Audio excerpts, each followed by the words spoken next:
we're going to start the second part of today's event, where we're going to have 5 speakers. I'm going to switch over to English for this next session. Introduce Thomas Schafter, lead of the Research and Benchmarking Technology Workstream at SageBionetworks. He will present how organizing open community challenges can help democratize biomedical research. Thank you, Thomas. Hi, Agathe. Thanks for the introduction. I hope you can hear me and see my slides. Yes. Excellent. So yeah, good afternoon, everyone. I'm going to start by giving some background about the work I've been doing over the past 10 years. So I did a PhD in biotechnology at the École Polytechnique Fédérale de Lausanne. And that's about at that time that the DREAM initiative started, which is an initiative about organizing open scientific challenges. And during this PhD, I helped organize my first challenge. Then I joined the laboratory of Gustavo Stolowitzki, who is the founder of the DREAM challenges at IBM, New York. And then during that time, my main contribution was to lead the organization of the digital mammography DREAM challenge, which I will introduce today.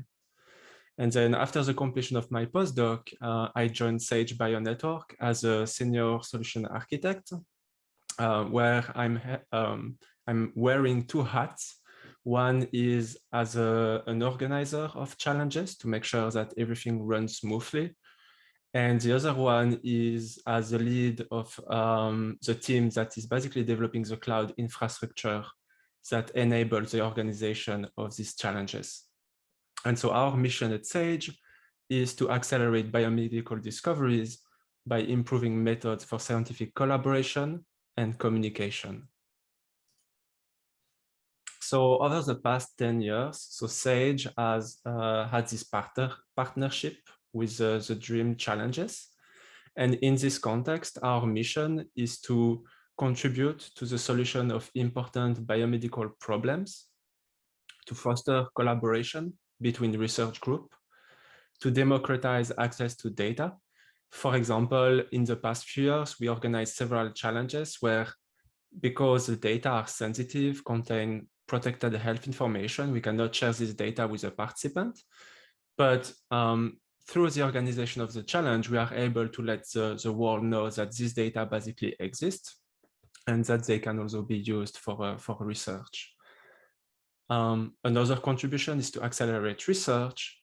And another one, maybe one of the most important one, is to objectively assess algorithms and their performance, and in some way move away from the so-called self-assessment trap, which is when researchers who develop models select themselves the performance criteria that they want to apply, and in some way possibly bias their results. So one of the main services that Sage provides, so by the way, Sage is a non-profit organization.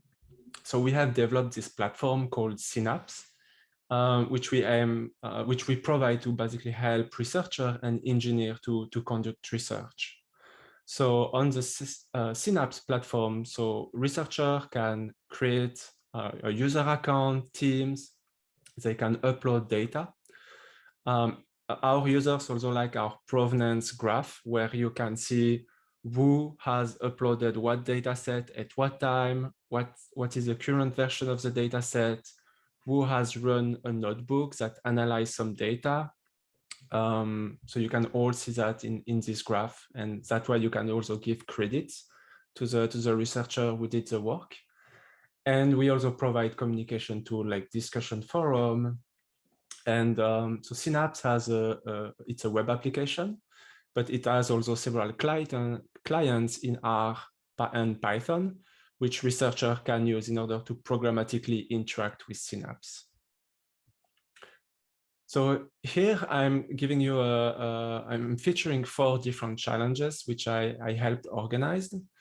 The first one is the first challenge that I organized, which is a digital mammography DREAM challenge in 2017. And in several aspects, this was maybe the biggest dream challenges. We had more than 1,000 participants. We had 13 terabytes of mammogram images. So it was really a huge challenge to enable participants to evaluate their tool on such a high quantity of data. And because the data were sensitive, for the first time, we were not able to share them with the participants.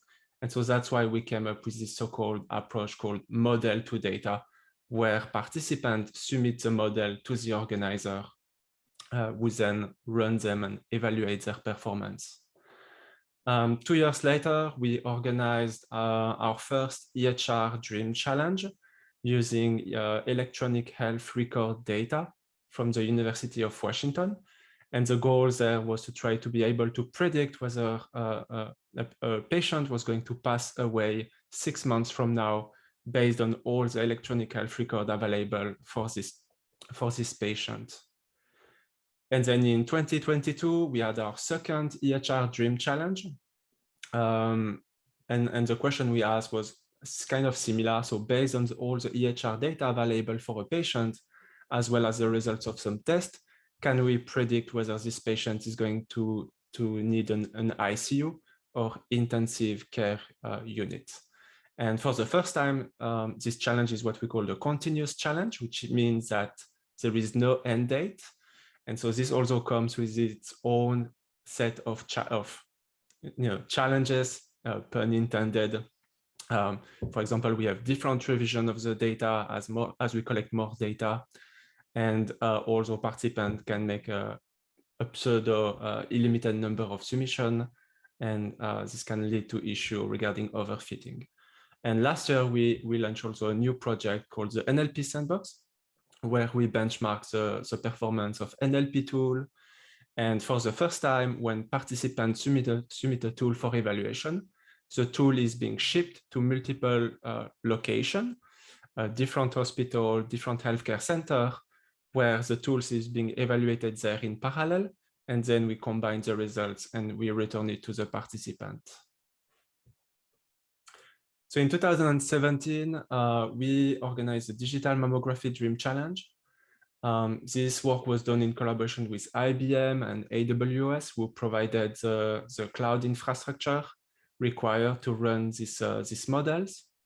The data came from Kaiser Permanente in the US, as well as the Karolinska Institute in Sweden. And as I mentioned, the data set was really huge, more than 12 terabytes of data. And so here's the questions that we asked participants was, well, we started from this observation that out of 1,000 women screened, only 5 will actually have breast cancer, but 100 of them will be recalled for further testing. And so this led to 2 issues.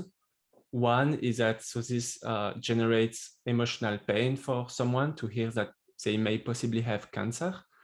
And so the other one is the cost of running this extra test. And so we asked participants, given as input mammogram images of the breast, can you predict whether the patient is going to develop cancer in the next 12 months? So here you can see a map of all the participants. We had more than 1,400 participants organized into 400 teams. And so we were very happy with this huge participation, the highest among all the dream challenges that we have organized over the past 12 years. And the best performing team actually happened to be a French team from the TerraPixel company. And they achieved the best performance in the 2 tasks that we asked during the Digital Mammography Dream Challenge. And I was very happy to hear last year that their solution, their AI-based model, got FDA approval to basically and so now they can start selling it in the US. And actually yesterday, I just heard that the 3rd best performing team also got FDA approval. So for us as organizer of challenges, it's really a reward to see that these models that have been submitted during the challenge, and then they have been improved by the respective team, ends up ultimately being used in the real world. And with that, I want to thank you.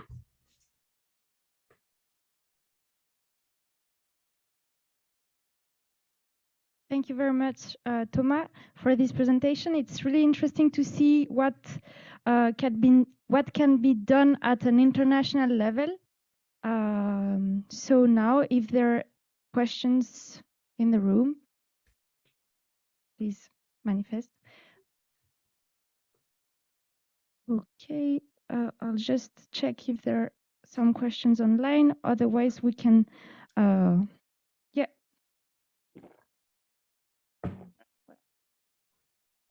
Yes, very interesting talk. Just to understand, you say that out of 1,000 women, 100 would be recalled for further analysis, which causes stress. So with this AI system, do you know about what kind of reduction you achieve? I mean, how many women would be recalled out of 1,000 with this predictive system? That's a good question. I don't remember the number. There was an improvement in terms of sensitivity, but we didn't translate this number similarly to this claim. That's something we should have done. It was a slight improvement, but that's one of the rewarding things with this AI model that can be then applied, to the entire world. Even if the improvement is a fraction of percent, when you multiply that by a population of millions of patients, the benefits are already tremendous.